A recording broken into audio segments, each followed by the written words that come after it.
ever lain in the dark, eyes wide open, with an old conversation from years ago echoing in your mind?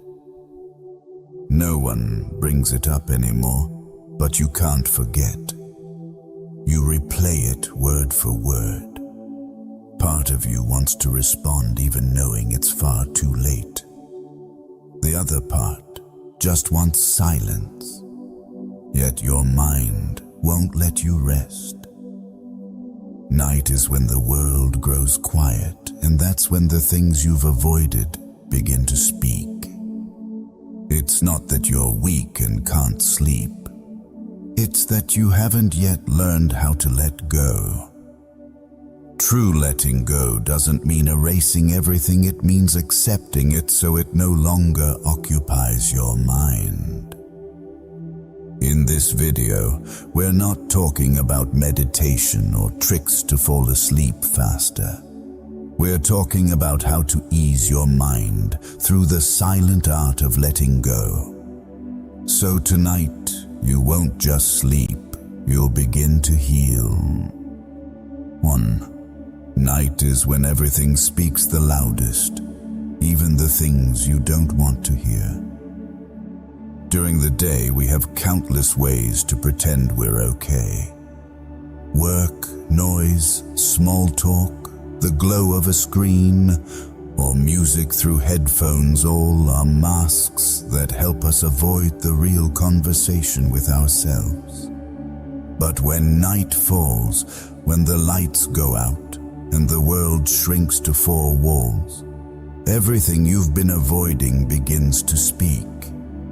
Not in sound, but in the quiet echoes of unresolved memories, lingering words, and unhealed wounds. What keeps you awake isn't noise from the outside. It's the whisper inside your mind. A moment when you were left behind without explanation. A comment that made you feel less than. A wrong decision you've tried to forget. By day, they're mere aftershocks, but at night, they come alive as if they never left. And you lie there, body at rest, while your mind embarks on a tiring journey, reliving every regret like a punishment for not having lived perfectly. There is a truth that Stoicism demands you face. What hurts you is not in the world outside, but in how you continue to hold on to it inside. Marcus Aurelius wrote, "It's not what happens that harms us, but how long we allow it to stay in our minds." And night is when you realize how many things you've allowed to stay too deeply. No one talks about it anymore. The other person has forgotten or never knew they hurt you. Yet you replay that moment in your head, like a film with no ending. And the painful part is, you're the audience, the director, and the one forcing yourself to watch it again. You may think you're processing it to find a solution, but in truth, you're caught in a loop of reaction. You're not in control of what surfaces, and you don't yet know how to disconnect from it. Everything feels larger in the dark. A simple sentence becomes a judgment. A fleeting glance turns into contempt. A passing moment becomes proof of failure. Your mind, once a sanctuary, now feels like a courtroom, and you, no matter how tired, aren't allowed to rest because you're both the defendant and the judge. Stoic philosophy doesn't ask you to deny your feelings. It doesn't say you can't be hurt, can't be sad, can't regret. But it teaches you to place those emotions in their proper place, not to be ruled by them like a puppet. When night comes, instead of resisting the voice in your head, observe it. Watch it like a cloud drifting across the sky, needing neither to grasp nor to push away. They come because you are still alive, because you still remember, and that too is a part of who you are. But you are not them. You are the one observing, not the one being drowned. Most pain intensifies when we try to escape it. We blast music, scroll endlessly, snack mindlessly, jot down half-formed thoughts, then delete them. But none of it is enough. Because silence is what you truly fear. When there's nothing left to distract you, you must sit with yourself. And for many, that's the hardest part. But Stoicism teaches, in silence, you finally understand how you're really living. And if you dare to face it, even pain will grow tired and begin to release its grip. The mind is like a lake. Stir it and it becomes cloudy. Leave it still and it clears again. But stillness isn't forced by willpower. It's a result of time and observation doing their work. Try breathing deeply and accept this truth. Tonight, you don't need to solve everything. You don't need to answer every question. You don't need to win every internal argument. You just need to be here with your own presence as someone learning to stop resisting in order to be at peace. When you stop trying to silence the voices within, you'll notice they begin to quiet on their own. They don't need to be destroyed. They just need to be acknowledged. Every pain, when observed with awareness, loses its need to scream. And when they stop screaming, you'll finally hear the voice of peace that's always been there, drowned out by too much unspoken chaos. Don't expect a restful night if you carry the whole day's chaos into your pillow. Learn to put it down layer by layer slowly. Put down resentment. Put down the need to be understood. Put down the memory you thought was unforgivable. You don't have to forget, just don't bring it into your sleep like a burden. Every night is a chance to begin again. You don't have to become someone else. Just let go of one more thing you no longer need to carry. You don't need to be strong right away. Just stay quiet long enough to see what's pulling you away. And you can let go at any time. That's the power Stoicism gives you, not to conquer, but to not be controlled. And when the night grows deep and the mind is finally tired, you'll see sleep doesn't come as a reward, but as a return. A return to someone you've forgotten for far too long yourself. 2. Let go of what you can no longer redo. There are nights that don't end in sleep, but in a silence so cold it chills your bones. You realize that some things have happened, and there will never be a chance to redo them. It's not the echo of memory like before. It's the aftermath of actions fixed in time, irreversible, uneditable, beyond repair through any apology or explanation. It's the helplessness of remembering a wrong decision, a word you said in anger, a person who once loved you but chose to walk away not because they changed, but because you didn't know how to hold on. It's the moment you think, if only I'd been calmer, if I hadn't stayed silent too long, if I hadn't reacted so quickly, maybe it would have turned out differently. But the truth is, it already happened. And the scariest part isn't that it was bad. It's that you'll never go back to test that maybe ever again. Stoicism doesn't try to soften the truth.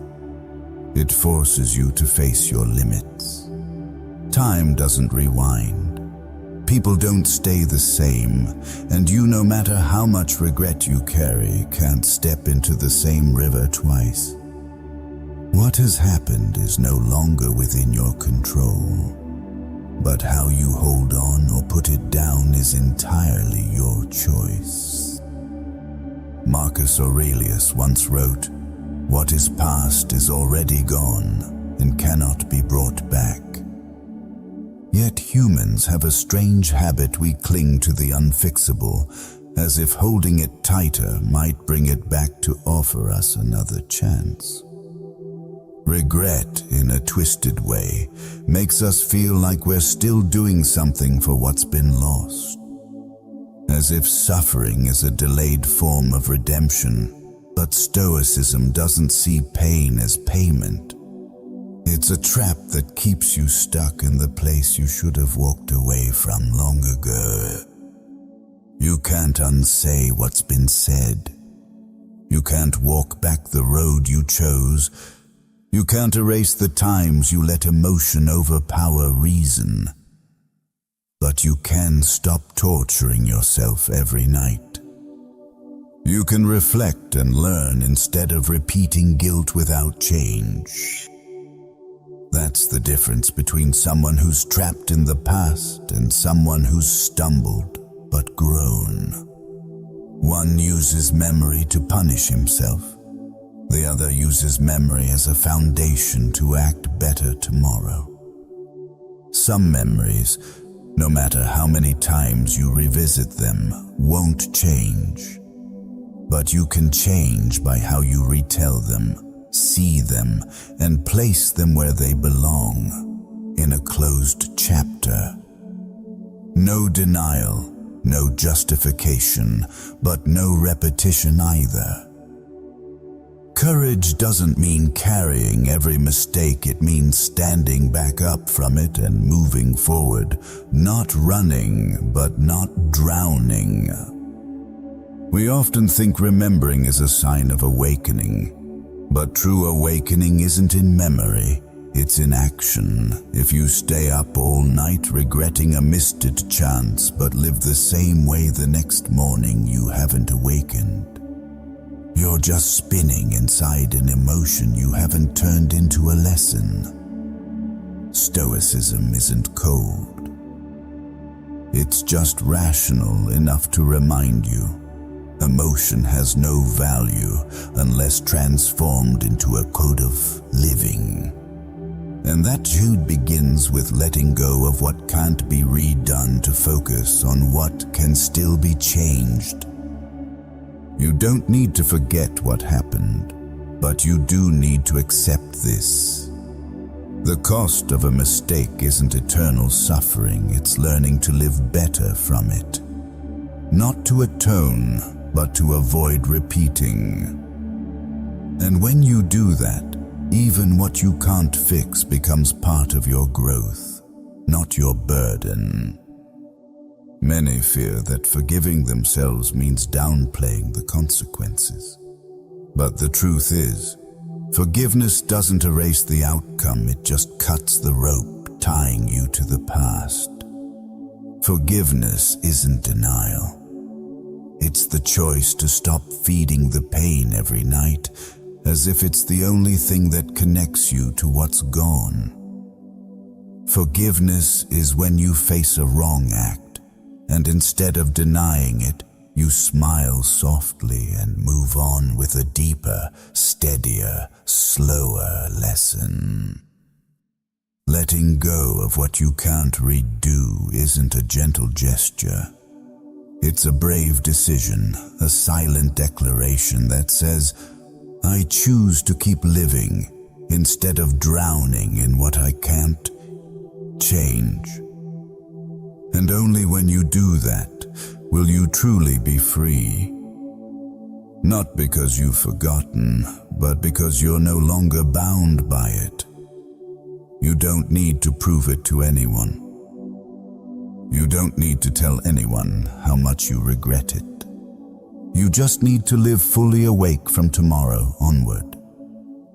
Nighttime is when regret hits hardest, but it's also the best time to remind yourself, I can't go back, but I can stand stronger from where I am.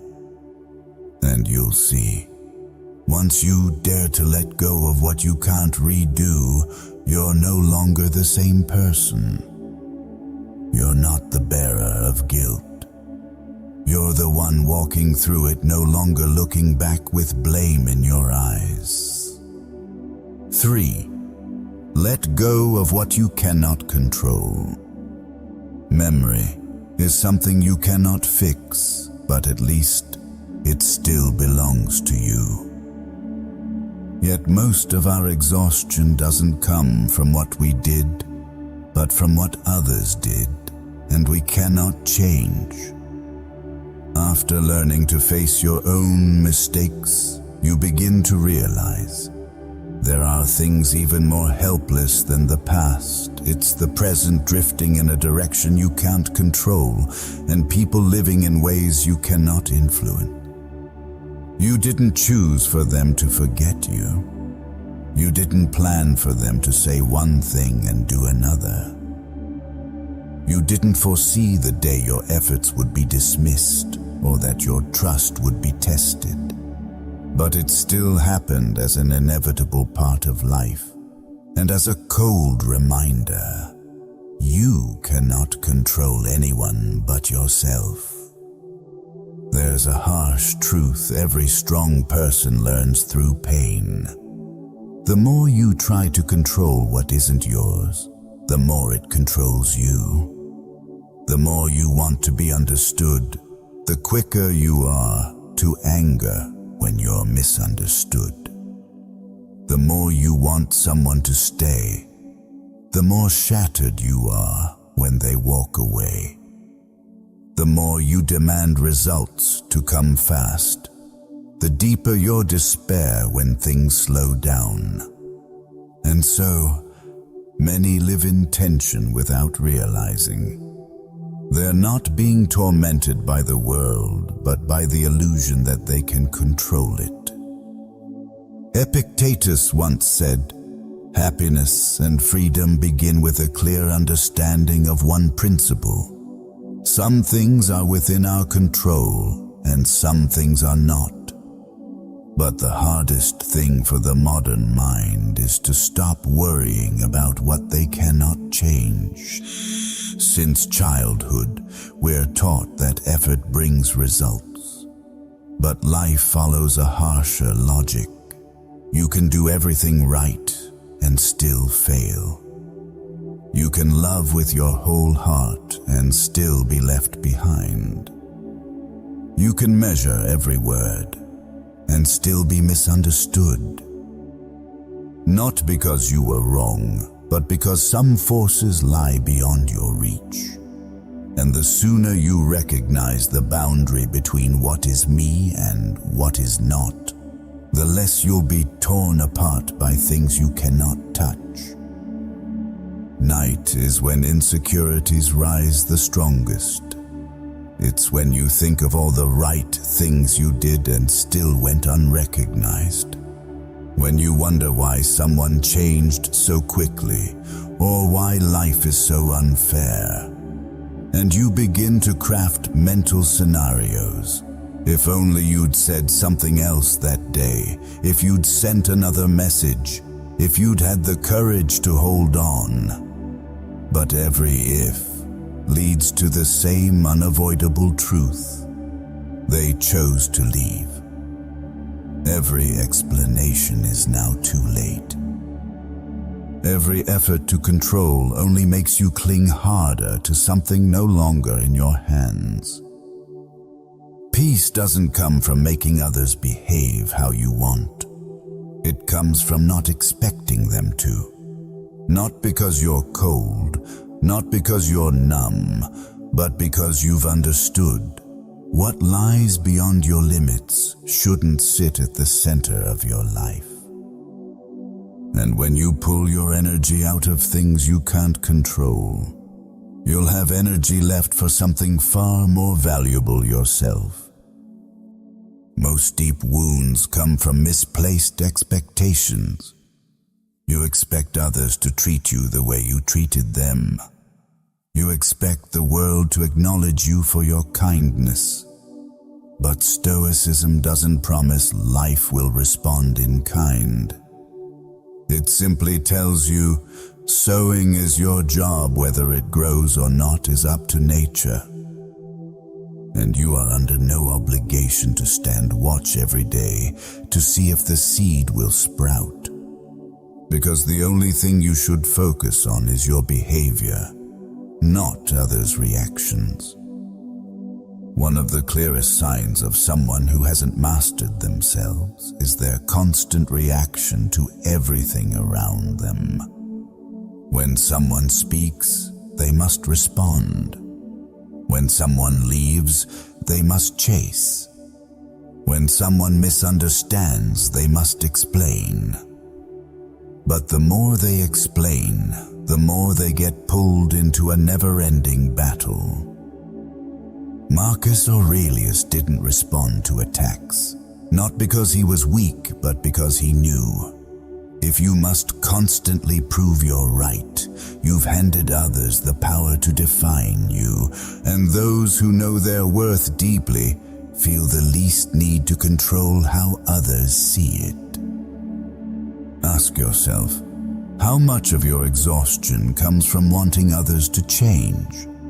How many sleepless nights stem from wishing they'd understand something they never did? And how much of your anger comes from a world that didn't act the way you thought it should? The answer may silence you because it reveals this. You've spent so long living in a territory that was never yours. Letting go doesn't mean indifference. Not controlling doesn't mean apathy. It means choosing the right boundary and focusing your energy where change is truly possible. You can't force anyone to come back, but you can stop staring at a door that's already closed. You can't make others understand your heart, but you can live by your values, whether they recognize them or not. And it's that calm, steady behavior that makes others pause, not because you speak, but because you no longer need to. The world is not always fair. The good are not always loved. The hard-working do not always succeed. But Stoicism wasn't born to make you resent injustice. It was born to make you not depend on fairness while still preserving your dignity. Not expecting to be loved back, yet knowing how to love yourself. Not needing to control others' responses, yet always acting with the integrity you've chosen. When you learn to let go of what you cannot control, you do not grow weaker. On the contrary, you become formidable, because you no longer react, you no longer waver, you no longer live waiting for someone to behave correctly. And in a noisy world, the one who forces nothing is the one who is truly free. 4. Let go of someone who's no longer here, both in action and in thought. In the end, the hardest thing to let go of is not the world out there, but someone who was once so close. It's hard not because they were special, but because we placed too much onto them. Expectations, belief, illusion, and at times even a part of our own identity. Letting go of what we can't control is a rational process, but letting go of someone who once shared our life is an emotional liberation. It doesn't begin with action. It begins with thought. And only when your mind stops turning toward them will the emptiness stop bleeding you dry. People don't collapse because they were left behind. We fall apart because we stay in the place the other person walked away from long ago. It's not that our feet can't move forward, it's that our minds keep looking back, as if each night might be a chance for them to return. But they don't return. And if you're clear-headed enough to see it not just through their actions, but in the way they looked at you one last time, in the silence that stretched too long, in promises that were never repeated, then you'll understand. They didn't just leave outwardly, they disappeared from even the parts you can't see. Marcus Aurelius once wrote, "If something does not make a person worse in himself, neither does it make his life worse, nor does it harm him without or within." Some think that only applies to anger, worry, or failed expectations. But do you realize a person can also become something that no longer serves the mind? Not because they're cruel, not because they meant to hurt you, but because they're no longer here and you keep holding on as if they still are. Every thought you give them is another wound you give yourself, not because they meant to harm you, but because you refuse to accept they're already gone. Some people don't leave in a single, final act. They fade, bit by bit. They stop asking how you are. They stop caring how you feel.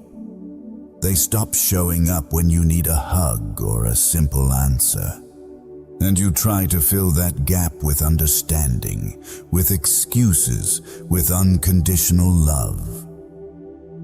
But that only leads you to slowly lose yourself to preserve an image that no longer lives.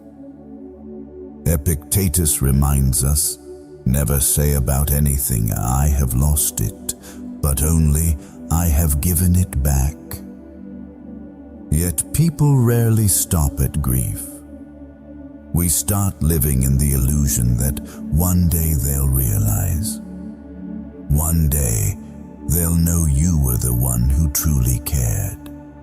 And while you wait for that one day that never comes, you lose hundreds of nights you could have slept in peace, lose hundreds of decisions you could have made differently, lose yourself by living for someone who walked out of your frame long ago. Letting go of someone doesn't start with blocking their number, deleting their photos, or stopping the mention of their name. Those are surface acts. True letting go is when you no longer defend them in your mind. When you stop rewriting the script of how they left. When you stop hoping they'll return and apologize. When you stop asking why, because you understand that sometimes there is no clear reason at all. They're just no longer here, and you cannot keep living in a place they've already vacated. You can hurt, but don't turn that pain into something you cling to just to feel alive. You can mourn, but don't let that mourning block you from building something new. The one who once made you laugh may also be the one who made you cry, and no one is obligated to stay just because they were once important. Growth doesn't mean keeping every relationship you once had. It means clearly knowing who no longer deserves to stay, and having the courage to let go even when your hand has grown used to their shape. The cruelty of memory is that it doesn't need the other person to remain alive. And the necessity of reason is to remind you, memory is not the present. You cannot live well if you drag an old silhouette into your breakfast, your sleep, your decisions, your future. That person may have once mattered deeply, but they are not your essence. You are not defined by their departure, but by how you live after it. Someone may not stay, but you decide whether they still occupy your mind. And no one else can do that for you. No philosophy can replace personal action. No principle can substitute the decision to let go. You can read dozens of quotes, hear hundreds of pieces of advice, but only when you sit in the night, face the emptiness head-on and say, "I will no longer wait for them," does a new chapter truly begin. And you'll witness something strange happen. When you no longer cling, the world becomes wider. When you no longer grip the old in your mind, you begin to hold steady in the present. When you stop writing unsent letters, stop fantasizing about reunion, stop tormenting yourself with old questions, you begin to hear a voice again, the voice that had been drowned out by longing. Your voice when you're no longer living as an extension of someone else. Letting go of someone isn't a one-time decision, it's 1,000 small reminders to yourself. I deserve peace more than repetition. And day by day, night by night, you'll feel the memory fade, not because it didn't matter, but because you stopped placing it at the center. One day you'll stop thinking of them before you sleep. You'll stop remembering anniversaries. Your heart won't tighten at an old song. That's not apathy. That's healing. When others leave, they only take their part. Don't let them take what's left of you by handing it over yourself. Let them go without bitterness, without blame, without illusion. Just a silent farewell. Thank you for once being here. I wish you peace somewhere that no longer involves me. And then you close your eyes and rest. Not because it no longer hurts, but because you've chosen not to drag anything else into your sleep. 5. Let go of judgment from others and from yourself. Some people walk out of our lives clearly, leaving behind a space we slowly learn to accept. But another figure stays quieter, more persistent, and sometimes hurts us even more deeply than those who turned away. It's the voice of judgment, coming from others and replaying inside our own minds. After someone leaves, we often believe the deepest pain is longing. But it's not what truly haunts us, is judgment. Judgment that you weren't good enough. Judgment that you deserved to be left. Judgment that you were the reason everything fell apart. And the worst part is when you don't just hear it from others, but believe it so deeply you repeat it to yourself every night before sleeping. You don't need people to hurt you forever. They just need to plant a single sentence and you keep replanting it in your own head. You're too sensitive. No one could ever love someone like you. Don't expect too much, you're not worth it. These words don't need to be true. They only need to be said once and you'll do the rest. Every night, you'll pull them out, spin them around, chew on them, and convict yourself like serving a sentence without a trial.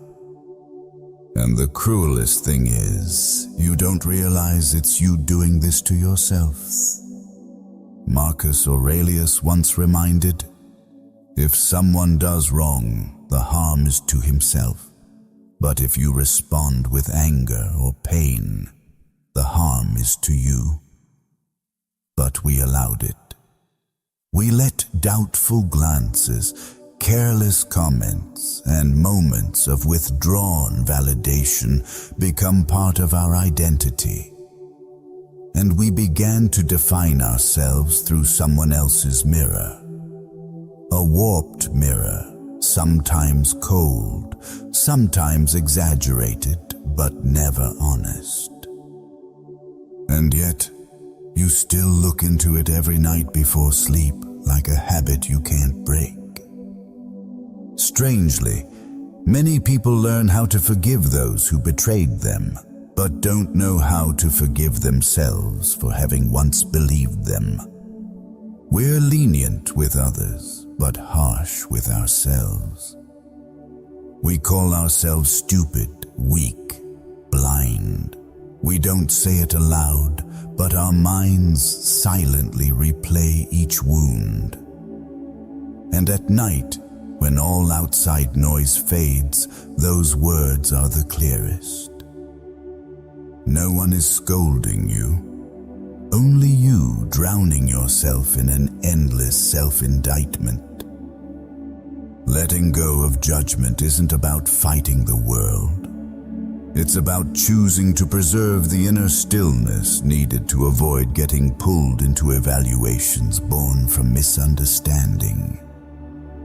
Someone may have seen you at your lowest and decided that's all you are. But that doesn't mean you have to live within the frame they chose. One wound doesn't define the whole body. One mistake doesn't define your character. And one look never reflects the entire life you've lived. Epictetus taught, know first who you are, and then adorn yourself accordingly. Never depend on the admiration of others. There is no strength in it. But to truly live that teaching, you must learn to step out of the courtroom in your own mind, where you are both the defendant and the judge. You must learn to listen without self-blame, to have the courage to accept that others may misunderstand you, and you will not try to fix that. To be strong enough to face your mistakes without self-loathing. And above all, to love yourself enough not to remain a victim of thoughts born from old wounds. No one lives without ever being misjudged, but there are two ways to respond. One is to constantly prove yourself, the other is to live so well that you no longer need to. Stoics don't deny emotions, they simply don't let those emotions be ruled by external validation. They live by internal values where judgments from others are merely echoes. And the judgments within you have the power to master, if you're willing to confront and correct them. Because in the end, it's not what others said that keeps you awake, it's that you believed it was true. No one else is keeping you up at night but yourself. No one else is making you cry every evening except the words you keep whispering. So if you want peace, you don't need to silence the world.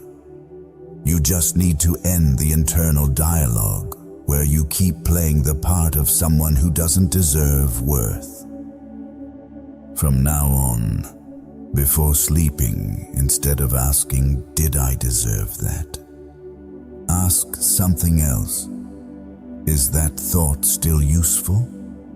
If it doesn't help you move forward, if it teaches you nothing, if it only makes you shrink, then return it to where it came from. Maybe it came from someone who never understood you. Maybe it came from a wound not yet healed. Maybe it came from an old version of you you no longer wish to befriend. Letting go of judgment is not about becoming indifferent, it's about becoming clear-minded. It's about learning to filter what deserves to stay. It's about not letting your mind become a landfill of shallow opinions. It's about tidying up the inner conversation so there's space for kindness, understanding, and forgiveness toward yourself. Tonight, try something new. When that voice returns, don't argue with it. Just smile and say, "I don't believe in that anymore." Then let it go like any other passing thought. No resistance, no reaction. Just release it as gently as brushing a dry leaf off your shoulder. 6. Let go of the need for recognition. Since childhood, we've learned to measure our worth through the eyes of others. A compliment from an adult made us feel smart. A round of applause made us feel enough. And fleeting laughter often became the reason we kept performing a role we didn't even realize had long worn out. Just like that, for many years, we lived on the face of someone else. Each step was no longer about going somewhere, but about being seen. Each decision no longer based on what we believed, but on what others might say. And every time someone failed to acknowledge us, we didn't just feel sad, we felt like we were disappearing. It's ironic that the one thing we can never grasp is what we keep chasing. Recognition. That invisible nod that tells us we're okay. That unspoken approval making us feel like we're on the right track. But the deeper we walk that path, the more we lose something else, the ability to define ourselves. We no longer know what we truly want, what we enjoy, or what we live for. Everything is measured by how many pats on the back we receive, how often we're affirmed, how many likes we get in silence. And when that disappears, we feel lost, like someone walking in the wind, unsure if it's blowing in our direction. Letting go of the need for recognition is not an easy journey. Because it's not just about releasing others' gaze, it's about releasing the habit of viewing ourselves through that gaze. We've grown so used to waiting for someone to tell us we're worthy, so used to staying quiet when no one encourages us, so used to living halfway because no one cheers us on to live fully. And we've forgotten. True recognition never comes from the crowd. It comes from the clarity of knowing who you are, even if no one applauds that truth. As Seneca once wrote, "What is fame? The opinion of the crowd. And what is the crowd? Something to be disregarded." The Stoics never denied the existence of society, but they never let it become the measure of their worth. They could live among many while still keeping the solitude needed not to be swept away. They did what was right, even when no one noticed. They held on to dignity even when no one praised it. They remained calm even when surrounded by people endlessly talking about themselves. And that is what we must relearn, to act without needing to be seen, to give without needing acknowledgement, to stay silent yet stand firm, not because we're cold, but because we are no longer dependent. A mind that depends on recognition is a mind easily manipulated. It gets hurt when ignored. It becomes shaken when someone turns away. It's quick to trade its values just for a brief moment of attention. And then, when the spotlight fades, We don't just feel empty, we feel terrified, because we don't know who we are without an audience. That's why, if you truly want to rest peacefully, you must learn to feel at ease without anyone validating your worth. Some things you do, no one will see. Some inner changes no one will understand. Some quiet progress no one will recognize. But that doesn't make them any less meaningful.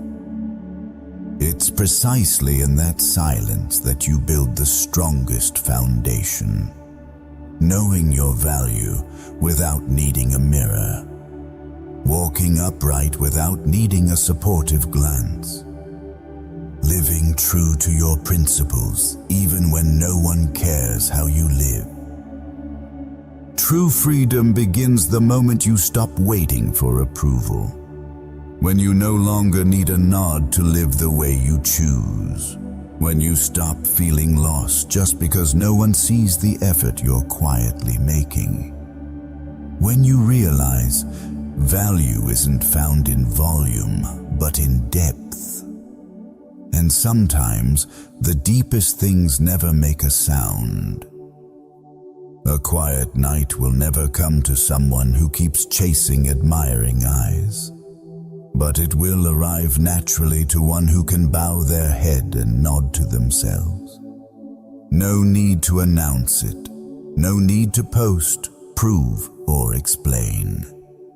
Just the inner knowing. I gave my all, and I know it was right. That's enough. Let tonight be the first night you allow yourself to rest without needing praise to soothe you. Let silence be the reward, not the lack. And let your mind, after a day of noise, return to its stillest place, the place where only you and your inner truth exist. No spotlight, no audience, no applause, yet still enough for you to know you are on the right path, even if no one says it aloud.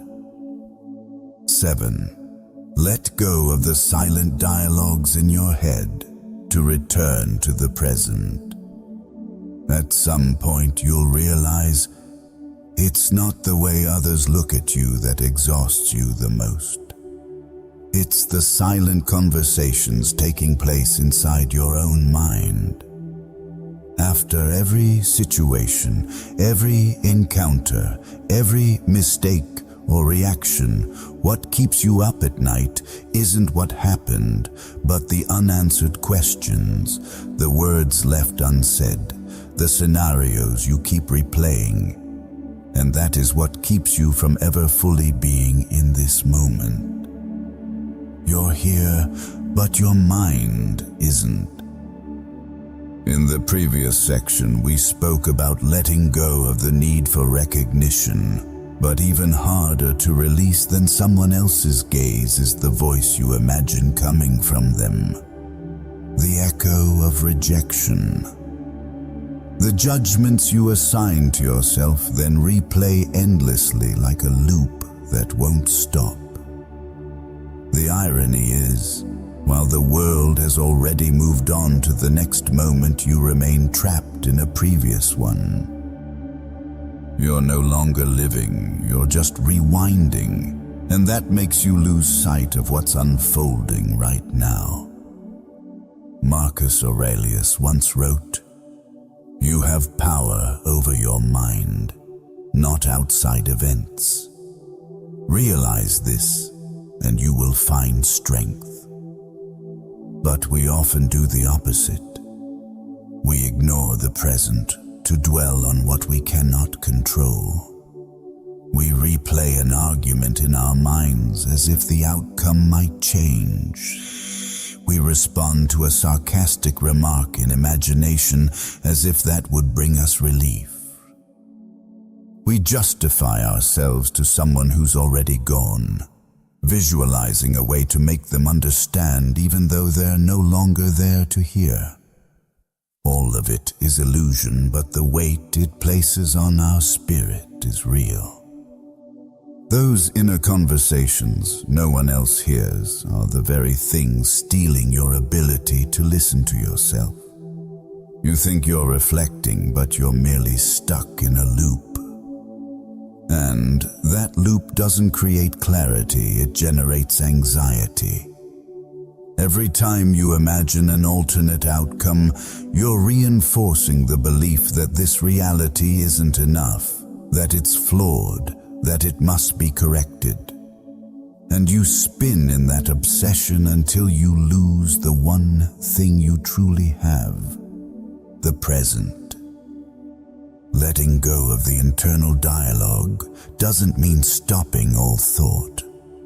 It means ending the repetition of thoughts that lead nowhere. No more replaying the past just to feel in control. No more constructing imagined scenarios to escape your powerlessness.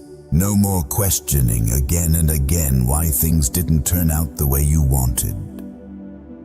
Instead, return to the moment that's happening now, a place that requires no justification. Only breath, light, movement, and presence without explanation. You may not be able to turn off the voice in your head completely, but you can learn not to let it lead you. You don't have to answer every question that arises. You don't have to untangle every unfinished thought. You don't have to prove anything to someone who's no longer here. And above all, you don't have to win an argument that only exists in your imagination. The power lies in your ability to watch those thoughts pass without letting them take you with them. Here's something interesting. When you stop engaging with the dialogues in your head, they start to weaken because they survive on your resistance. They gain power when you try to refute them. They occupy space in your mind when you feed them with emotion. But when you view them like drifting clouds without grasping, judging, or clinging, then gradually they lose their weight. And you begin to hear something else. Silence. Clarity. A return to the present. Epictetus once said, "First say to yourself what you would be, and then do what you have to do. But you cannot do what must be done if you're still trapped in what has already passed." Every second you spend arguing in your head is a second lost from focusing on what is right in front of you. Every time you allow yourself to be drawn into a mental conversation, you're rejecting the present, the only place where true change is possible.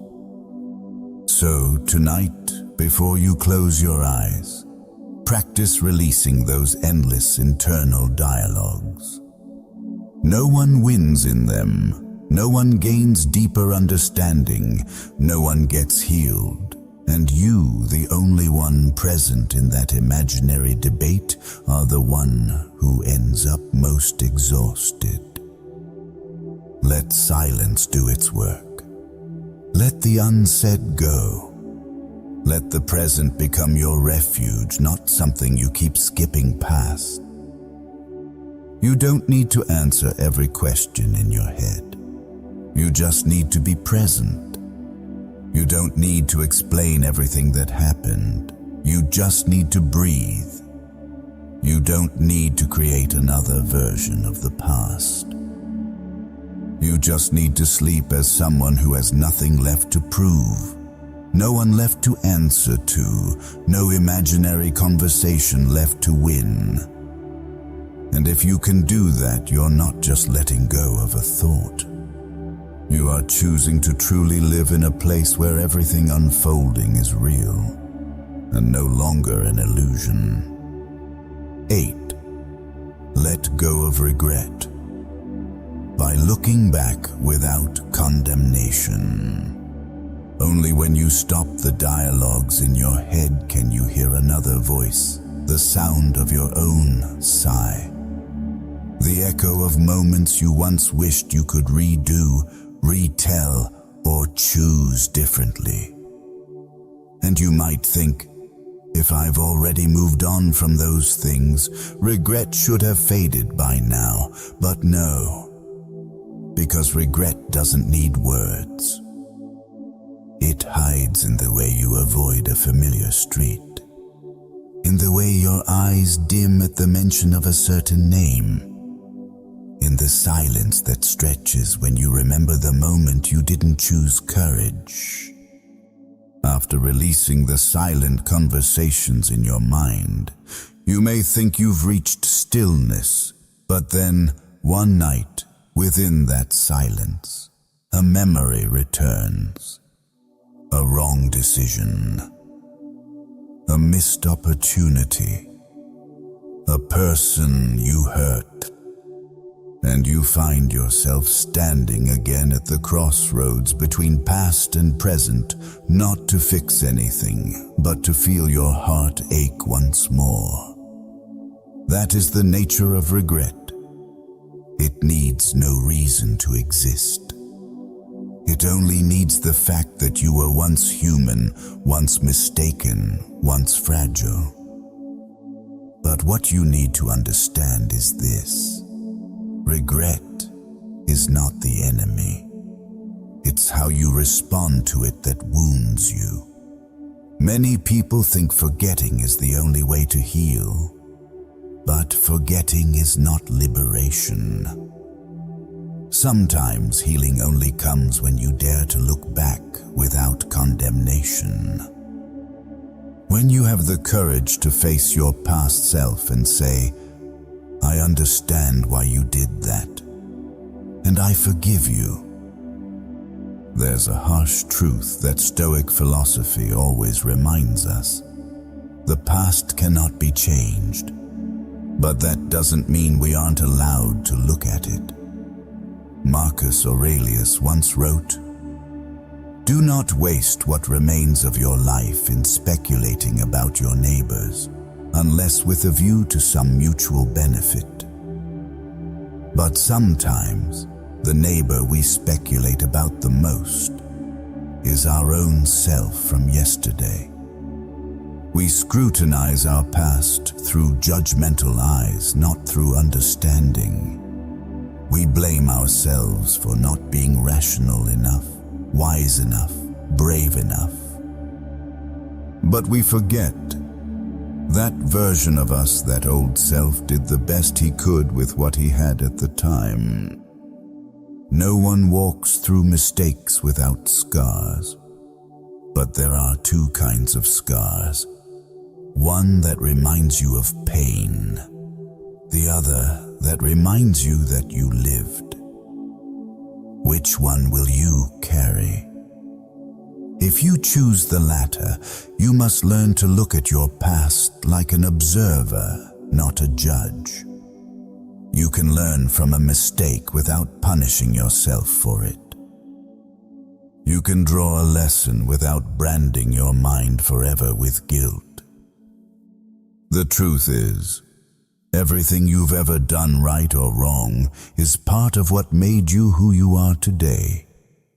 If you hate that past, then you are rejecting the very path that shaped you. Regret is natural, but dwelling in it is a choice.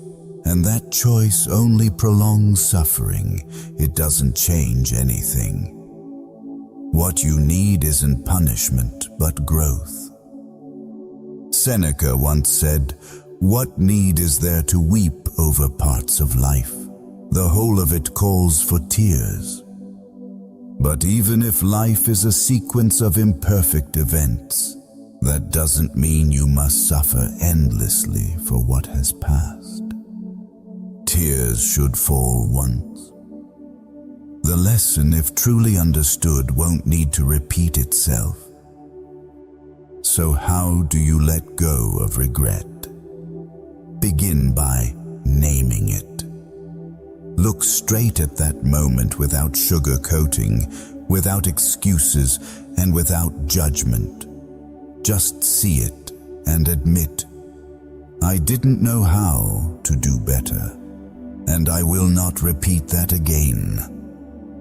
That is not weakness. That is discipline. It is the courage not to live forever in the shadow of an old mistake. It is the ability to use the past as a tool, not a sentence. And then, something strange will happen. When you stop trying to push regret away, it begins to dissolve. When you stop hating those memories, they become lighter. When you stop condemning yourself, you begin to accept that you are human too. And all humans stumble. But not all dare to rise and live as if they deserve peace. If there's anything you should do before sleeping, it's not to replay the wrong, but to end it, not by denial, but by facing it and placing a period at the end. When you can close your eyes without reliving the past, that's when you reclaim the present.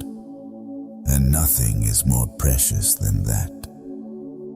Remember, none of us is perfect, but imperfection doesn't make you worthless. What makes you worthy is that you didn't run, that you learned to look back but not stay there, that you once made a mistake but now choose not to repeat it for the same reason. That is how you honor yourself. That is how you heal. That is how you let go of regret without having to forget anything. 9. Let go of hypervigilance so you can finally rest. Once you've learned to look back without condemnation, a space opens not for you to retreat, but for you to pause. And in that pause you realize what you need most is not an apology, not validation, and certainly not a chance to start over. What you truly need is rest. Not a day off, not an hour of escape, not a luxurious vacation, but true rest from within. A state where the mind no longer tenses in defense, no longer tightens from fear of being hurt, no longer reacts as if bracing for the worst. If you pay attention, you'll see. Some people aren't tired from overworking, they're exhausted from overguarding. They never truly relax, even when lying in bed. They can't stop thinking, even when there's nothing left to solve. They can't be fully present because a part of them is always on alert, as if the world always holds something to defend against, to control, to resist. This hypervigilance isn't always obvious. It doesn't have to look like anxiety, fear, or panic. It's more subtle. It's the inability to put your phone down before sleep. It's the glance you cast when hearing footsteps behind you. It's the habit of checking every lock before turning off the lights. It's the need to ensure tomorrow is completely under control. It's a mind constantly in defense mode, as if disaster could strike at any moment, as if life is just waiting for one more mistake to punish you again. But you weren't born to live in that state, and you cannot rebuild your inner strength if you're constantly bracing for impact. A mind stretched like a tight string doesn't produce music. It snaps. A soul that never relaxes cannot go far. Marcus Aurelius wrote, "You have power over your mind, not outside events. But if you let hypervigilance run your mind, you've handed that power to what lies outside. Many believe that staying alert is a way to survive. But here's the problem. You cannot truly live if all you do is survive. You cannot love if you're constantly afraid of betrayal. You cannot trust if you're always fearing harm. You cannot rest if you're always on guard. And so, you end up trapped in an invisible cage where the jailer is none other than your own fear. Stoicism doesn't teach you to ignore danger, but it teaches you to discern between caution and obsession, between preparation and the illusion of control. Epictetus once said, "It's not things themselves that disturb us, but our opinions about them." So if your mind never rests, ask yourself, what am I guarding against, and why do I believe it's bound to happen? The answer often doesn't come from the present. It comes from memory. From the time you were betrayed without warning, from the moment you failed because you trusted too much, from the day you got hurt because you let your guard down too soon. And you learned a lesson: never loosen your grip. But what you didn't realize is when you can no longer release, you can no longer receive. You close the door to protect yourself, but also shut out the light that could have warmed you. You lock your heart to prevent pain, but also stop it from beating for life. Vigilance isn't always bad, but it only serves you when you know when to put it down. And night is exactly that time. Night is not for battle. Night is not for further analysis. Night is the hour of letting go, of acceptance, of allowing yourself to return to your most primitive state. A human without armor, without defense, without opposition. A mind that breathes without needing a reason. Rest is not a sign of weakness. It is the wisdom of someone who knows. The strongest warrior is the one who knows when to retreat and recover. True inner strength doesn't belong to the one constantly bracing, but to the one who distributes energy with discipline. Real power isn't in enduring forever, but in the ability to regenerate. And you cannot regenerate without rest. Letting go of vigilance is a conscious act. It's when you choose to say to yourself, "Tonight, I don't need to keep watch anymore." It's when you step out of reactive mode into a state of simply being. It's when you accept you are safe enough now to sleep peacefully. Not because everything is perfect, but because fear no longer commands your mind. Ask yourself, how many nights have you truly rested? How many times have you laid down without bringing a trace of daytime vigilance with you? And have you ever told yourself, "I deserve to rest without having to pay for it"? You don't have to remain the lifelong guard of your own mind. Sometimes, the bravest thing you can do is allow yourself to be weak for a brief moment so that you can grow stronger from within. And night, in its quiet darkness, is where you begin to practice that. Not for anyone else, not for anyone to see, but so that you, yourself, can live fully when the sun rises. 10. Let go of the need to know every answer. There are nights when, even after you've laid down your vigilance and let your mind breathe, you still can't fall asleep. Not because of fear, not because there's unfinished work, but because of a void that hasn't been resolved. A question keeps echoing quietly in your mind. Why did that happen? Did I do something wrong? Where is this going to lead? And just like that, even when the body has relaxed, the mind begins searching again. Humans possess a primal urge to understand everything, to want everything to make sense, to want everyone to be consistent, to want the past to have explanations, and the future to come with a map. But the truth is, the world doesn't operate according to the logic inside your mind.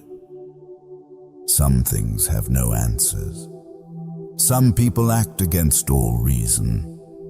Some consequences can't be traced back to causes.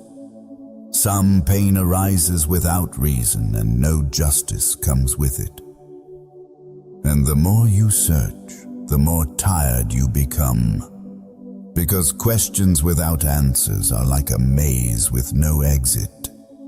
They trap you in the loop of your own mind, trading rest for a fleeting sense of control.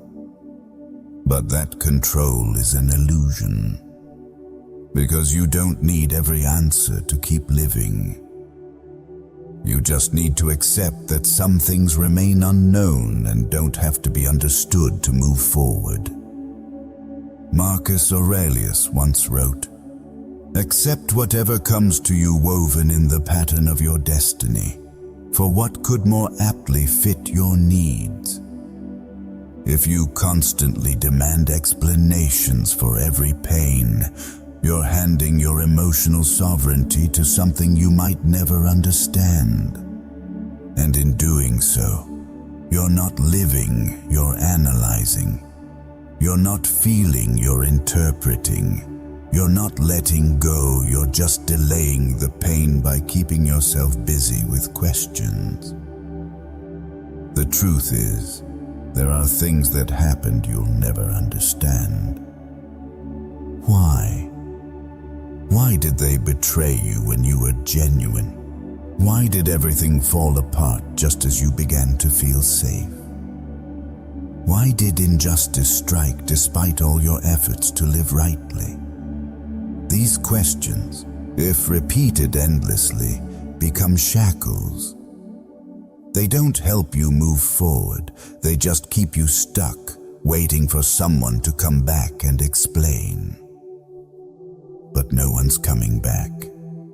And if you keep waiting, the one left behind will always be you. Letting go of the need to know every answer is an act of faith, not in others, but in life itself. It's trusting that even without explanations, you can still live deeply, steadily, and kindly. It's believing that sometimes what's right doesn't need to make sense, and that you don't need to understand everything to grow. You just need to keep walking without letting what you don't understand become the reason you stop. For a mind that's been wounded, not knowing feels terrifying, because the past has taught them what can't be predicted can destroy them again. They've been blindsided by hidden truths, betrayed by someone they thought they understood, hurt by something they believed was certain. And so they told themselves, "Next time, I'll know ahead of time. Everything, everyone, every possibility." But you can't live as if you're constantly solving an equation. Life is not a math problem. It doesn't require you to be right about everything to earn peace. It doesn't demand full understanding for you to deserve rest. Epictetus once reminded, "First say to yourself what you would be, and then do what you have to do. Choose who you want to become and live that way. Don't let the past define you just because you haven't figured out every answer. Letting go of the need to know all the answers doesn't mean abandoning wisdom. It means prioritizing discernment. It means recognizing the limits of understanding. Knowing when continued questioning is just an excuse to avoid acceptance. Realizing that stillness doesn't come from knowledge, but from choosing to stop at the right moment. To stop digging, stop labeling, stop speculating, and instead to feel. It's painful, even if it's unclear, but real. Some sorrow needs no explanation. Some endings don't require clarity. Some changes arrive without showing you where they'll lead, but you still have to walk forward. And if you wait until everything is clear, you'll be standing still your entire life. Because real clarity only comes after you've walked through, not before you begin. Night is the best time to practice this. When you've shut out the noise of the world, and what remains is the echo of yourself. Allow yourself to not understand today, so you can begin again tomorrow. Let your mind accept the uncertainty without judging it. Allow yourself to have no answer yet still feel whole. That's not resignation. It is a higher form of discipline. The discipline of inner stillness. The discipline of one who doesn't need certainty to keep moving forward. The discipline of one who knows not everything that's unclear needs to be understood. Some things are simply meant to be lived through. 11. Let go of the old image of yourself. Even when you've learned to let go of the need to know every answer, there's still one thing that holds you back from true freedom, the shadow of your former self. It's not others who are keeping you stuck. It's not the past that binds you. It's the image you've unconsciously built, clung to, and believed was you. There are nights when you can't sleep, not because someone is hurting you, but because you're still trying to live as an outdated version of yourself, one that no longer fits, but still lingers in your mind like a mask. No one forced you to wear except yourself. We used to introduce ourselves to the world with titles tied to our achievements, our pain, or our past. I'm the one who was betrayed. I'm the one who always fails. I'm the kind person who always gets taken advantage of. What we don't realize is these are not just descriptions, they are affirmations, and repeated affirmations become identity. When you identify with a fixed image, you trap yourself in a loop where every action, thought, and reaction must align with that role, even when deep down you're exhausted and desperate to break free. But changing that image isn't easy, because the old image, even when painful, is familiar.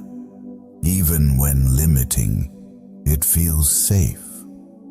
Like a rusted suit of armor you've worn too long, it no longer protects you, only weighs you down, suffocates you, but you no longer know how to take it off. And only in the stillness of night, the world quiets down, do you hear the clang of metal against your heart, the sound of exhaustion from playing a role that no longer reflects who you are. Letting go of the old image doesn't mean denying the past. It simply means refusing to let the past define the present. What you've done, endured, and experienced are all part of you, but they are not all of you, and they are certainly not your future. Marcus Aurelius once wrote, "You have power over your mind, not outside events." But sometimes the most painful events don't come from the outside. They come from refusing to change how we see ourselves. You are no longer the person who always failed if you are willing to stand up again. You are no longer the one who was hurt if you've learned how to heal and protect your boundaries. You are no longer the one always misunderstood if you've stopped trying to explain yourself. You don't have to live in your old shadow just because you're afraid others won't accept the new version of you. The truth is, they won't accept it. Not immediately, not easily. Because when you change, you force them to change the way they see you. And that makes them uncomfortable. But you cannot delay your evolution just because someone else hasn't caught up. A person once lost doesn't mean they can't become clear. A person once weak doesn't mean they can't become calm, strong, unreadable. Letting go of the old image is a silent act.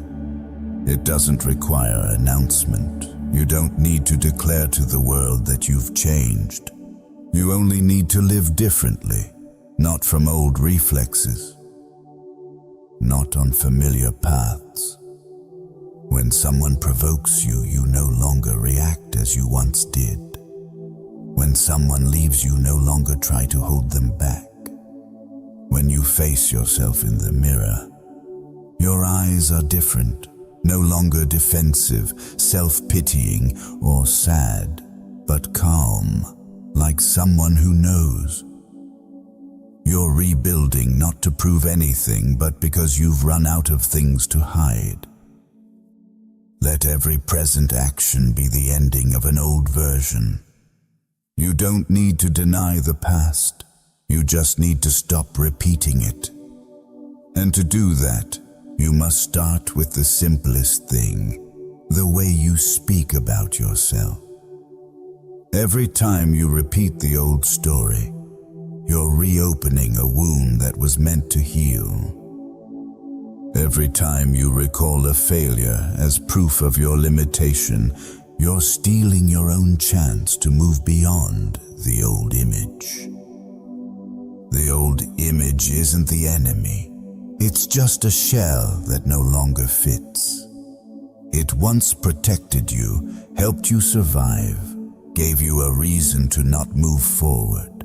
But now, it's what's holding you back from truly living.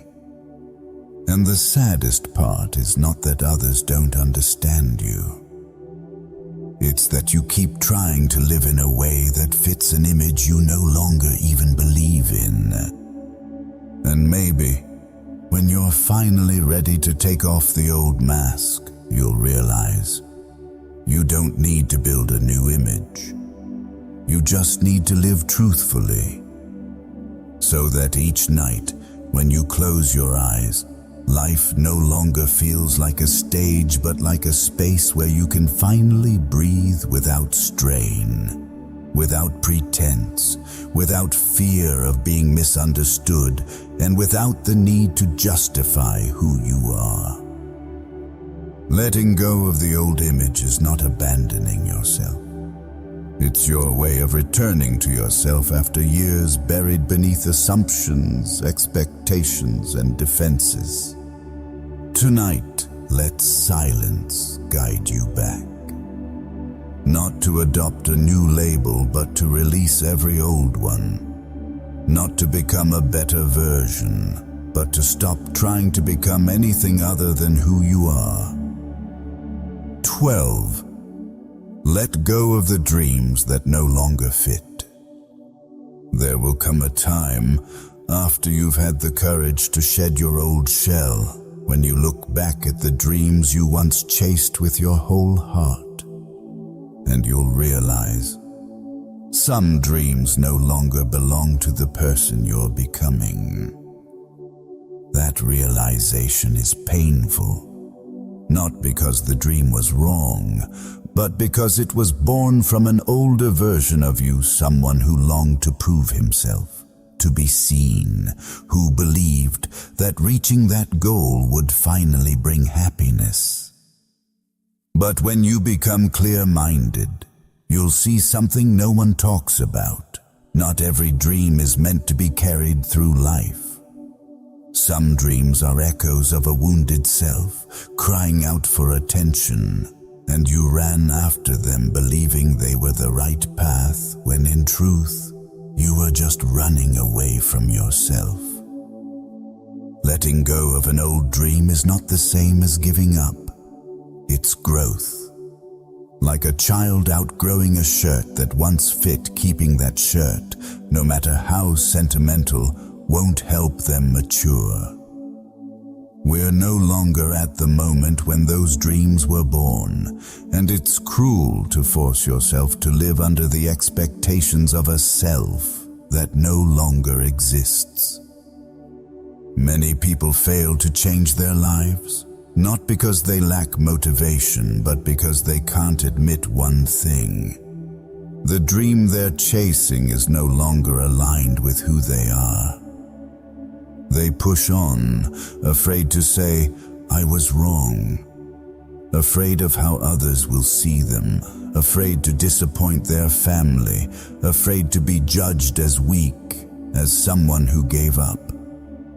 But no one teaches them this. Sometimes courage doesn't lie in pressing forward, but in having the strength to turn around. Stoic philosophy doesn't encourage you to give up, but it does demand that you face the truth. Is what you're pursuing truly serving your inner growth, or is it just the shadow of a survival-driven ambition? Epictetus once said, "Freedom begins with knowing what no longer fits you. All control begins with the ability to discern." Maybe you once wanted to be the most successful in your field. Maybe you wanted to build an image that earned admiration and recognition. But at some point, you realized what's draining you isn't the effort. It's the disconnection from yourself. You wake up each morning and no longer feel meaning in what you do. And even if you cling to the so-called old passion, your heart still feels empty. Because you've changed, but the dream hasn't. A dream born from pain will always demand proof from you. A dream born from freedom will feel light. The difference isn't in how it looks, but in what drives it. When you start asking, "Am I doing this out of desire or out of fear?" that's when you need to pause. Because chances are, that dream no longer comes from a free heart, but from a mind still haunted by the past. And here's life's harsh truth. Sometimes you finally achieve what you once dreamed of, only to realize it no longer brings the peace you imagined. You reach the summit and discover it's not the mountain you truly wanted to climb. But you've gone too far, invested too much, tied your identity too tightly to it so you don't dare turn back. You keep going. Keep pretending it's still your passion. Keep building a path long detached from your true self. Until your body screams, your mind burns out, and your soul is left with a void that success cannot fill. That's why letting go of dreams that no longer fit is an act of compassion toward yourself. It's a way of honoring the past without letting it dictate the future. You can be grateful for your old dreams because they once saved you from darker days. But you don't have to keep clinging to a life vest once you've learned how to swim. Remember, you owe no one an explanation for why your dreams have changed. No one else lives your life but you. And if someone only respects you when you succeed by their standards, that respect was never real to begin with. When night falls and the world grows quiet, ask yourself a simple question. Does this dream still reflect who I am today? If the answer is no, be brave. Not to erase everything, but to reshape what truly brings you alive. Because sometimes a new dream isn't born out of inspiration, but from the acceptance that you've gone far enough with the old one. 13. Let go of the need to please everyone. There are dreams that no longer fit, and roles that were never truly ours. When you've mustered the courage to set aside what no longer aligns with who you are, the next lesson is this. Stop performing for a world that no longer needs your approval seeking. Letting go of an old dream is hard, but letting go of the need to be liked by everyone is a deeper, quieter struggle that can wear down your soul. Because even after you've released the illusions that no longer reflect your values, you can still fall into a subtler habit, constantly adjusting yourself to meet others' expectations. You choose words not because they're right, but because they're easy to hear. You avoid conflict not because you're calm, but because you fear rejection. You start turning yourself into a social mannequin, adaptable, smooth, without edges but no longer real. It's easy to slip into the sweet trap of recognition. Every nod becomes a piece of identity longing to be validated. Every compliment is a temporary fix for the fear of being forgotten. But the deeper you go down that path, the more you give up the core of who you are, your sincerity, your honesty, and the stillness of a soul no longer dependent on external affirmation. Pleasing everyone means you're constantly ready to betray your true feelings. And the most dangerous part isn't that they don't see who you are. It's that you slowly forget who you are. A Stoic would never choose that path, because they know value isn't measured by the number of people applauding you on stage, but forged in the moments you live with integrity even when no one is watching. Marcus Aurelius didn't write to please his readers, he wrote to keep his mind from drifting into noise. Seneca didn't preach to be praised, he wrote to find clarity during his most uncertain times. They weren't perfect, but they weren't fake. And that's a rare kind of integrity in a world that prefers judgment over understanding. Letting go of the need to please everyone isn't rebellion, it's a return. A return to your original self where your presence needs no justification, where you can quietly say no without guilt, where you can walk away without needing approval. And if someone leaves because you no longer bow your head, their leaving is necessary. So you stop living like a rough draft and begin living as a final version, one that doesn't need editing. Freedom doesn't begin by dismissing others' opinions, but by recognizing when you no longer want to trade inner peace for fleeting praise. When you stop living to satisfy the outside gaze, you must face a harder question. Are you willing to live with others' false conclusions about you without feeling compelled to correct them? Because no one sees you as clearly as you see yourself. and no one else is responsible for making you feel whole. But the danger is this. We often hand over our inner peace to hands that don't know how to hold it. We let our emotions rise and fall with others' expressions. We feel joy when someone acknowledges us, then spiral into emptiness when they go silent. We walk into a room and immediately scan for approval or disappointment as if our very existence depends on their eyes.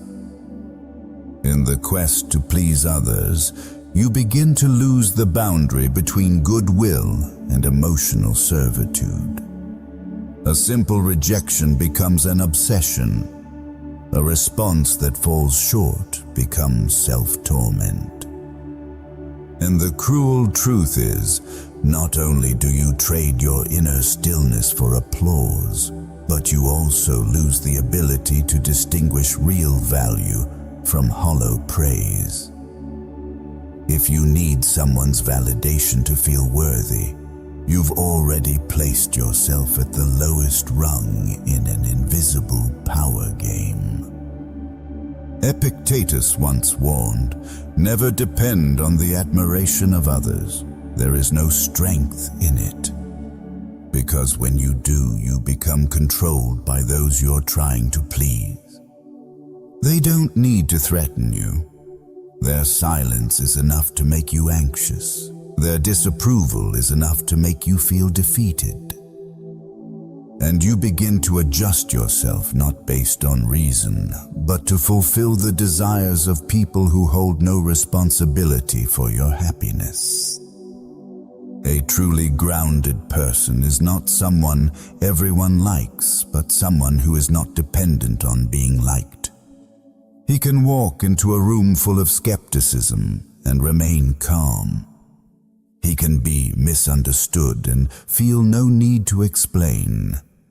He can be rejected and still refuse to alter his values to gain acceptance.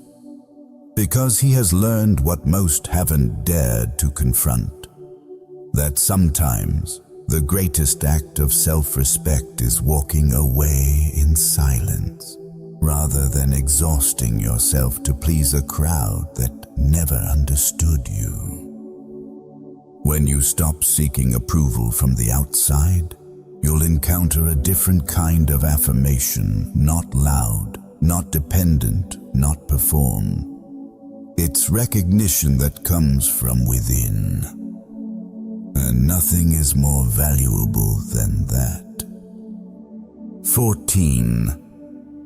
Let go of the expectation to be okay. Right away. There are desires that whisper, yet they bring us down more than any scream ever could. In life's journey, one of the subtlest and most dangerous desires is the belief, I must be okay right now. It never speaks aloud, but it seeps into every decision, every glance, every breath. After exhausting yourself trying to please everyone, you begin turning that pressure inward. No one told you to get back up immediately, but you convince yourself you should. No one demanded you to smile, but you start feeling like you no longer have the right to be weak. And from that moment on, you begin resisting your pain instead of healing it. Healing has no deadline. It is a process, not a plan. No one can promise you that in 3 weeks you'll feel lighter, or that in 5 months you'll sleep peacefully. Some memories don't disappear, they simply lose the power to hurt you over time. But if you count the days to recovery, you're entering a race with no finish line. Each time an old emotion returns, you don't just feel pain, you feel disappointed, thinking you've regressed. But in reality, no one moves backward just because they pause to breathe. Some people have to slow down, not because they're weak, but because they're being careful not to step on old wounds with rushed feet. Marcus Aurelius once wrote, "No great thing is created suddenly." You don't need to run from sadness. You only need enough patience for it to fade on its own when there's nothing left for it to cling to. The fact that you still shed tears over what's past doesn't make you weak. It simply proves that you've never denied your true emotions. And that alone in this world is already a form of quiet strength. When you stop seeing your wound as a flaw and begin to see it as an honest part of your journey, you begin to transform. No more rushing everything. No more shortcuts through pain. No more blaming yourself for the hollow days. You understand. The fact that you're still alive, still feeling, still breathing, that is already the first step on your way back. No noise needed, no audience required, and no deadline to meet. Not every wound demands a normal day to heal. Some wounds only accept becoming part of you once you stop trying to erase them. When you stop waiting to be completely okay to start living again, you truly return. And when you stop forcing yourself to be someone who's already overcome everything, you finally allow yourself to be fully present in moments that are still incomplete. Because healing isn't about erasing every echo. It's about learning to hear it calmly, without being swept away by it. Many people think being okay is a destination, a moment they'll wake up one morning and no longer feel the ache. But the truth is, okay has no clear shape. It doesn't come with a timestamp. No one will pat your back and declare your pain complete. Okay is the way you sip water in the middle of a storm of memories. Still breathe steadily as the past flashes by and remain grounded enough not to lose your newfound peace just because an old feeling returns. It's not the absence of unease, but the end of your struggle to deny it. When you stop chasing the so-called ending, you begin to live fully in the process. No longer hoping that one day everything will vanish.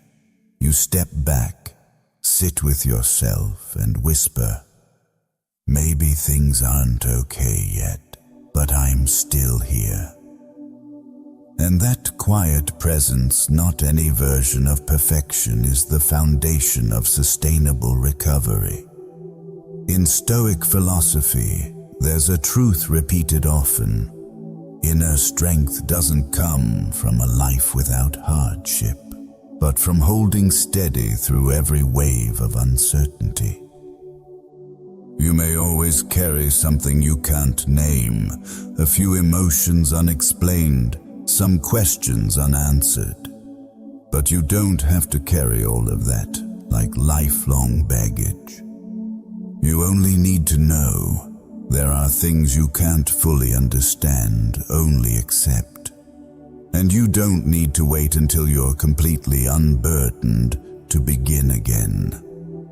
You only need to be willing to continue even when nothing is fully resolved. Okay isn't about having everything finished, but about no longer placing conditions on your peace. When you learn how to stand firm amid the unfinished, without losing yourself, you're living in the most powerful version of who you are. And perhaps that very state, not some perfectly okay version, is exactly what you need to keep going. 15. Letting go is not weakness, it's making room for what's meant to arrive. You don't have to be okay right away, just as you don't need to explain why you're not okay right now.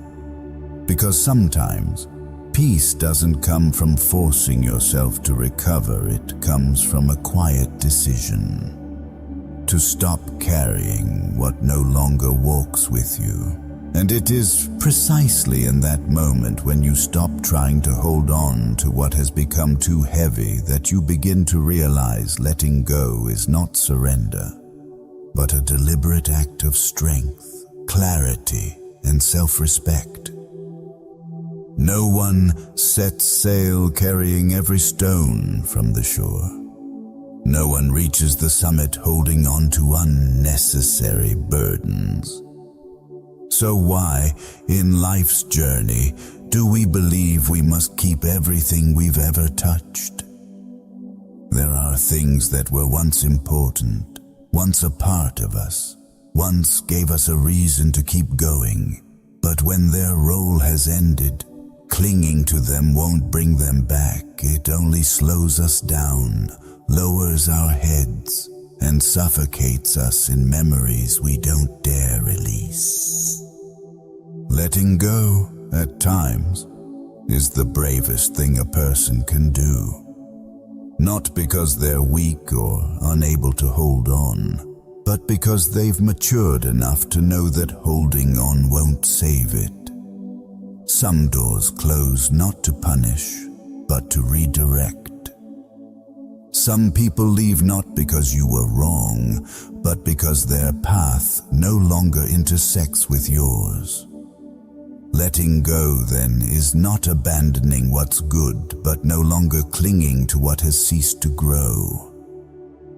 Like a branch that no longer buds, you don't have to wait for it to turn green again before you're allowed to move on.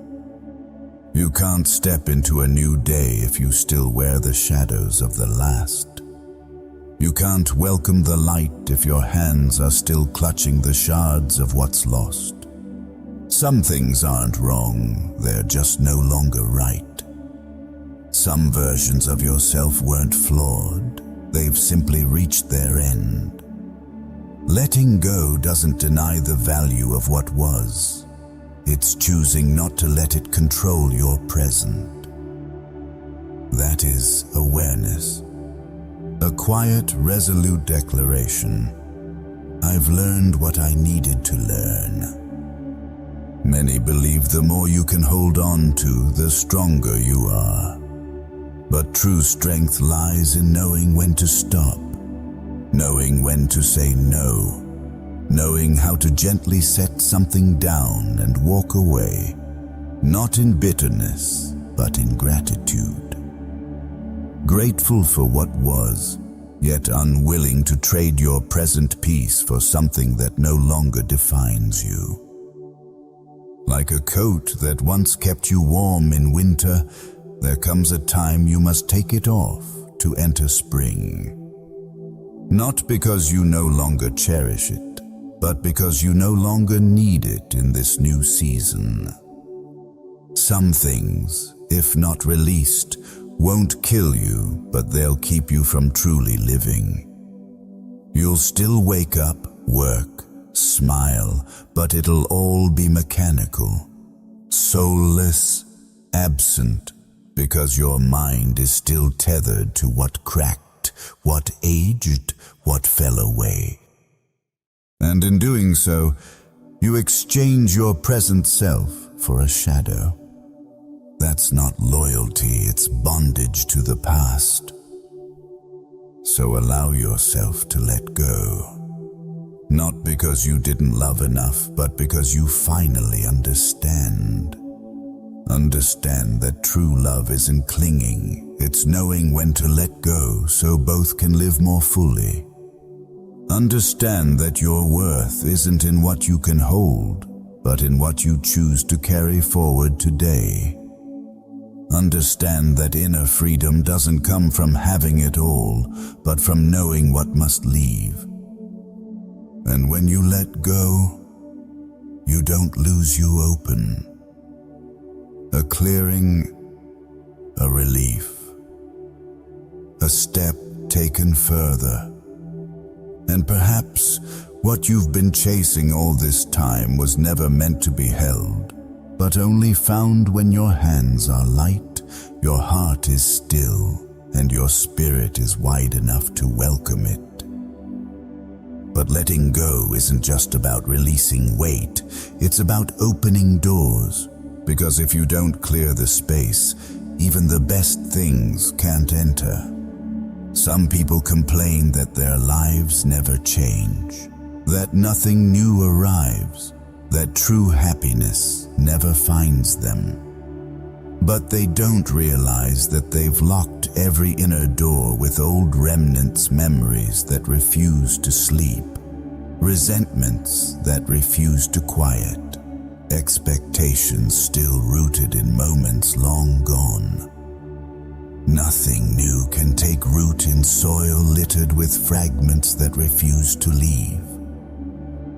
We often think we're ready to receive the new, but deep down, we instinctively cling to the old. A pain still unclear, a question still unanswered. Someone who left, whom we haven't yet acknowledged, no longer belongs to us. All of this creates an invisible veil that separates us from the present.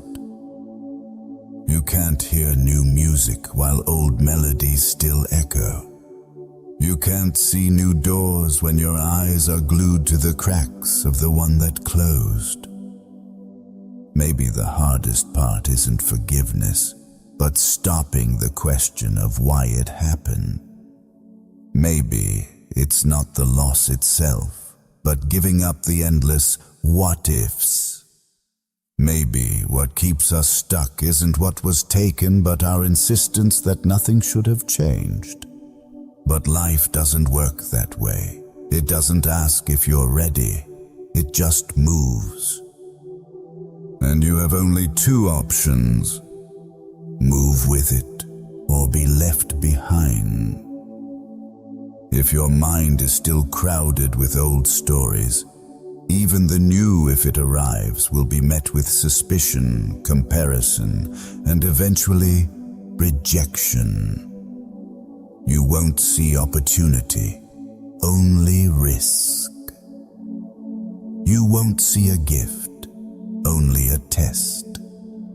Because everything you perceive is filtered through what you haven't released. And in that way, you're not living the present, you're merely surviving in the echo of the past. Letting go isn't merely external, it's an internal process. It's making peace with reality, without rewriting endings, without demanding justice, without needing others to admit or understand. It's sitting with yourself and saying, I don't need everything explained in order to keep living. It's no longer using the past as a ruler to measure the future. It's not letting yesterday's wounds dictate today's boundaries. When you truly let go, you don't forget, you don't lose the lesson, you don't become someone else. You simply stop replaying the old, like a loop refusing to end. You let it return to its rightful place as a chapter that has fulfilled its role. And in that very moment, you open a space for what's next. Life does not lack opportunities to heal, to begin, to rebuild. It's just that you haven't seen them because your inner gaze is still turned backward. Not everyone moves on after pain because not everyone has the courage to accept that some things will never have answers. But if you can face that and say, I choose to keep living, even without perfection, you're already ahead of many. Because the new doesn't seek those who demand completeness. It finds those humble enough to receive it with empty hands. I used to think that letting go was a form of failure. That it meant you weren't strong enough to hold on, not resilient enough to fight for it, not brave enough to bend life to your will. But I was wrong. Letting go isn't a collapse, it's a transition.